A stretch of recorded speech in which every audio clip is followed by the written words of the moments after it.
नमस्कार, आप देख रहे हैं आरजे न्यूज और मैं आपके साथ सिमिदानी। प्रदीप कुमार क्षेत्रपाल, तुकाराम, पुरंदर आडल और अब लेखन आडल, ये सुपेबेड़ा के कुछ नाम हैं। हालांकि फहरिस्त काफी लंबी है, उनमें से ये कुछ ही नाम हैं जो असमय ही काल के गाल में समा गए हैं। लखन आडल, जिसकी उम्र 59 साल की हाल ही में हुई मौत के बाद सुपेबेड़ा एक बार फिर सुर्खियों में आ गया। मौत का कहर अभी थम नहीं रहा है। हालात ये हैं कि हर 25 से 30 दिनों के बीच एक अर्थी इस गांव से उठ रही है। सुपेबेड़ा ओडिशा के सीमा पर बसा छत्तीसगढ़ का अंतिम गांव है, जो रायपुर से 250 किलोमीटर की दूरी पर है। राजनीतिक नक्शे में भले ही छत्तीसगढ़ का हिस्सा है, लेकिन बरसात के दिनों में यह पूरी तरह से छत्तीसगढ़ से कटा हुआ रहता है और यहाँ जाने के लिए ओडिशा के पराल, खोखसरा पार होते हुए जाना पड़ता है।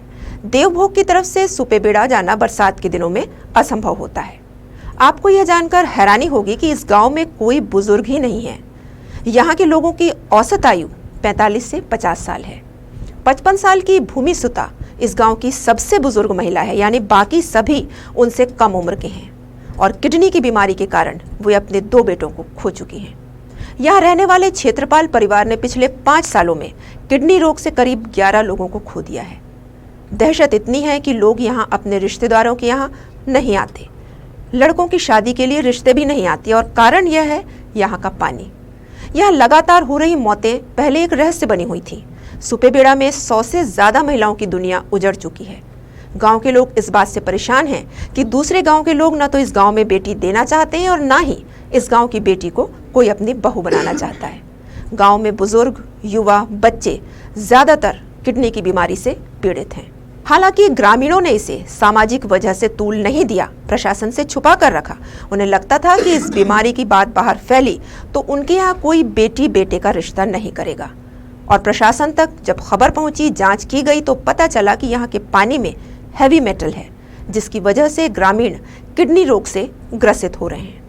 आपको बता दें कि लगभग 2000 आबादी वाले सुपेबेड़ा गांव में ग्रामीणों के लिए गए खून के नमूनों की जांच के आधार पर लगभग 256 लोग अब तक किडनी रोग के पॉजिटिव पाए गए थे। सरकारें आईं और चली गईं, लेकिन यहाँ के लोगों का दर्द कम नहीं हुआ। सुपेबेड़ा को राजनीतिक पार्टियों ने मुद्दा भी बनाया, लेकिन ग्रामीणों को अभी तक साफ पीने का पानी नसीब नहीं हो रहा है। सरकारी वादों की याद दिलाने सुपेबेड़ा के लोग पिछले साल मुख्यमंत्री निवास तक भी पहुंचे। गृह मंत्री ताम्रध्वज साहू से मिले और उन्होंने मदद का भरोसा भी दिलाया, लेकिन स्थिति जस की तस बनी हुई है। 2019 में राज्यपाल और स्वास्थ्य मंत्री सुपेबेड़ा पहुंचे थे और उन्होंने ग्रामीणों से फिल्टर प्लांट और सिविल अस्पताल का वादा भी किया था। और इसी वादे के तहत स्वास्थ्य मंत्री टी.एस. सिंहदेव पिछले महीने सुपेबेड़ा पहुंचे और उन्होंने 61 करोड़ 96 लाख रुपए की लागत से बनने वाले प्राथमिक स्वास्थ्य केंद्र का शिलान्यास भी किया। स्वास्थ्य मंत्री ने सुपेबेड़ा में पहले से संचालित प्राथमिक स्वास्थ्य केंद्र का दौरा भी किया और उपलब्ध दवाइयों और अन्य सुविधाओं के बारे में जानकारी ली और किडनी से प्रभावित लोगों की समस्याएं सुनी, उनका हाल भी जाना।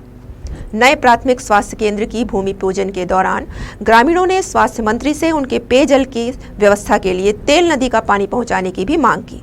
इस पर स्वास्थ्य मंत्री ने जल जीवन मिशन योजना के तहत प्रदेश के पूरे गांव में आगामी 3 वर्ष के भीतर शुद्ध पेयजल की व्यवस्था होने का आश्वासन भी दिया और लोगों को भरोसा भी दिलाया कि अगले 2-3 साल में यहाँ की तस्वीर बदल जाएगी और वे समय समय पर सुपेबेड़ा का दौरा भी करते रहेंगे। हालांकि ग्रामीणों को भी जागरूक होना है, राज्य सरकार को भी इस दिशा में कड़े कदम उठाने होंगे। गांव में पेयजल की व्यवस्था भी बदलनी होगी। इस बारे में आपकी क्या राय है? कमेंट बॉक्स में कमेंट करके जरूर बताएं। अगली बार फिर हाजिर होंगे एक नए सवाल के साथ। तब तक के लिए नमस्कार।